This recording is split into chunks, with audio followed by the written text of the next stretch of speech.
जय माता दी। सनातन पॉडकास्ट में आपको बहुत बहुत स्वागत है। दुर्गा माता का छठा स्वरूप कात्यायनी। माँ दुर्गा के छठवें स्वरूप का नाम कात्यायनी है। इनका कात्यायनी नाम पढ़ने की कथा कुछ इस प्रकार है। कैत्य नामक एक प्रसिद्ध महर्षि थे। उनके पुत्र ऋषि कात्य हुए। इन्हीं कात्य के गोत्र में विश्व प्रसिद्ध महर्षि कात्यायन भी उत्पन्न हुए थे। इन्होंने भगवती पराम्बा की उपासना करते हुए बहुत वर्षों तक बड़ी कठिन तपस्या की थी।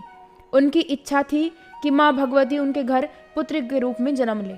माँ भगवती ने उनकी यह प्रार्थना स्वीकार कर ली थी। कुछ काल पश्चात जब दानव महिषासुर का अत्याचार पृथ्वी पर बहुत बढ़ गया था, तब भगवान ब्रह्मा, विष्णु, महेश तीनों ने अपने अपने तेज का अंश देकर महिषासुर के विनाश के लिए एक देवी को उत्पन्न किया।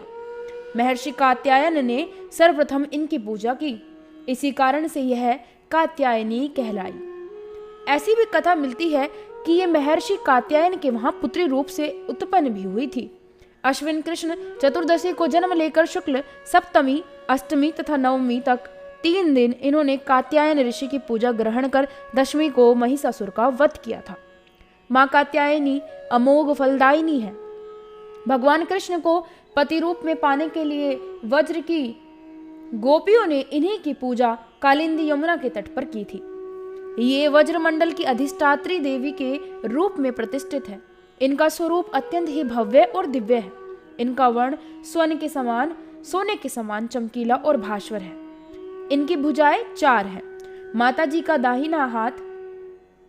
दाहिना तरफ का ऊपर वाला हाथ अभय मुद्रा में है और नीचे वाला वर मुद्रा में है। बाई तरफ के ऊपर वाले हाथ में तलवार और नीचे वाले हाथ में कमल पुष्प सुशोभित है।